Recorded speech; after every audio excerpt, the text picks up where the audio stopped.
Hello everyone, welcome to Southern Wreaths. If you haven't yet, please subscribe to my channel. Today I'm going to show you how I made this beautiful grapevine wreath. These are the supplies I used to make this wreath. I'm going to start by trimming all of the stray pieces of grapevine from my wreath. You don't have to do this, I just thought it looked kind of messy, so I just wanted to clean it up a little bit. And I'm just using my wire cutters. You could also break it off, but sometimes you get a branch that doesn't want to pop off. And you just do that until you think it looks nice. I'll leave some because I like some of the little curly cues, but for the most part I cut most of them off. So I'm going to start with a bow. I normally always start with a bow when I'm making a grapevine wreath. I'm going to use this purple ribbon. It is wired, but it has like the texture of the unwired ribbon. But I was just measuring how big I wanted it to be, or how big I wanted my loops to be. I would say they're probably 5-inch loops. And I just used the first two I measure by holding them up to each other, like you saw where I kind of sandwich it together. And then the other loops, I just use the existing loop to measure how big. So I did 2 loops of each on each side of the purple. And I'm going to use this really light blue denim pattern ribbon. Probably doing 4.5-inch loops for this one. And I'm doing 2 on each side, so 4 loops total of the blue. And then finally I'm going to use this pink burlap ribbon. I got this from Dollar Tree. It's 2 inches instead of 2.5 inches. And I'm only going to do 1 loop on each side of the pink. I am cutting it where there will be tails as well. Alright, once I'm done with my bow, I'm going to wrap a zip tie around it and loosely tighten it just so it stays together. I move the zip tie around to the back, and then I push the pipe cleaner through that, so when I tighten everything, my pipe cleaner stays in the back. After I tighten it, I will go through and fluff my bow, and you do that by putting your hand inside of the loop and kind of spreading your fingers apart as you position it where you want it to be.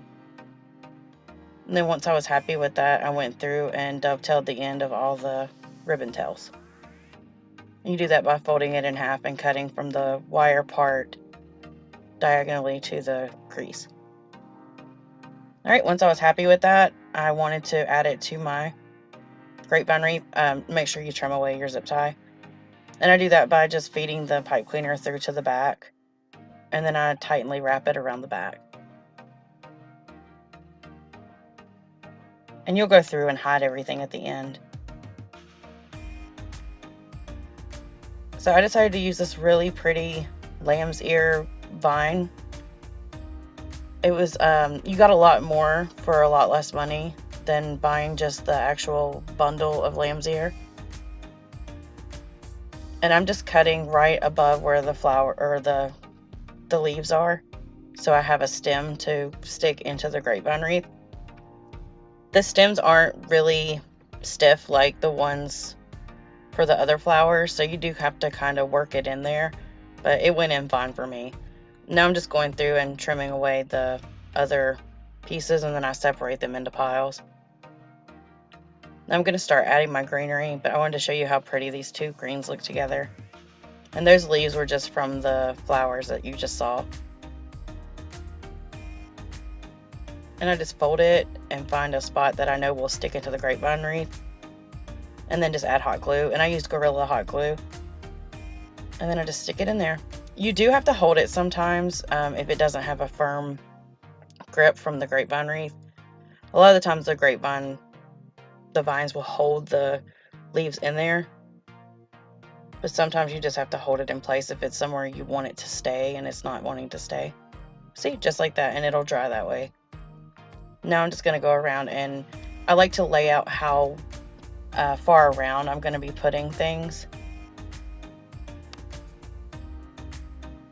And now I'm just going to add in some of the lamb's ear.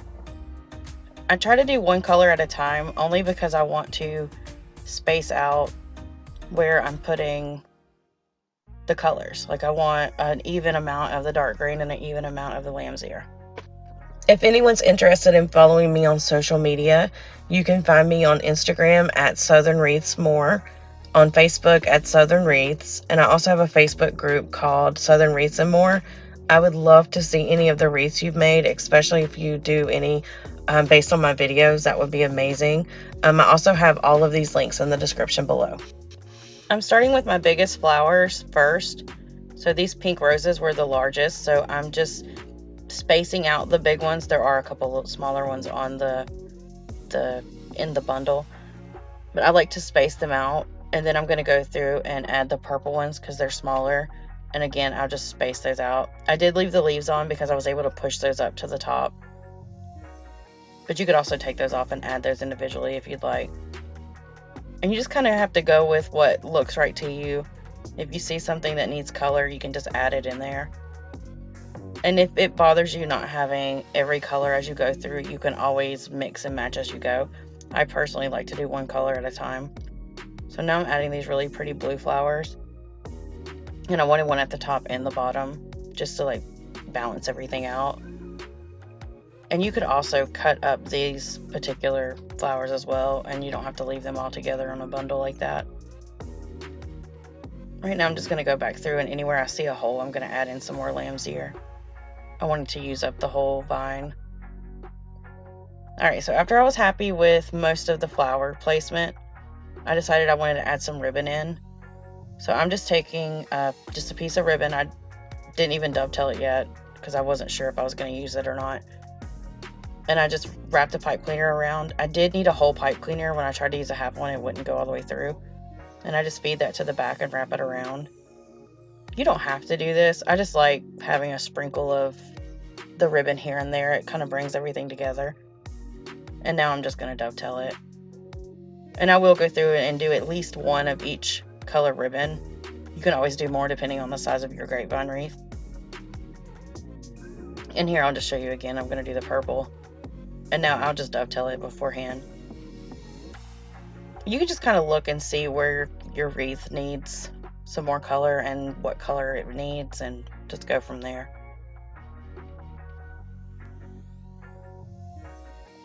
And for the most part, the pipe cleaners stick through pretty well. If you don't like pipe cleaners, you can always use wire. I'm not sure which gauge you would use because I don't use wire. But that's it. That's how I've made this really pretty grapevine wreath. If you have any questions, please leave them in the comments below, or you can always email me at craftingwithlee@yahoo.com. Thanks so much for watching, and if y'all learned anything today or like my video, please like, share, and subscribe. Thank you.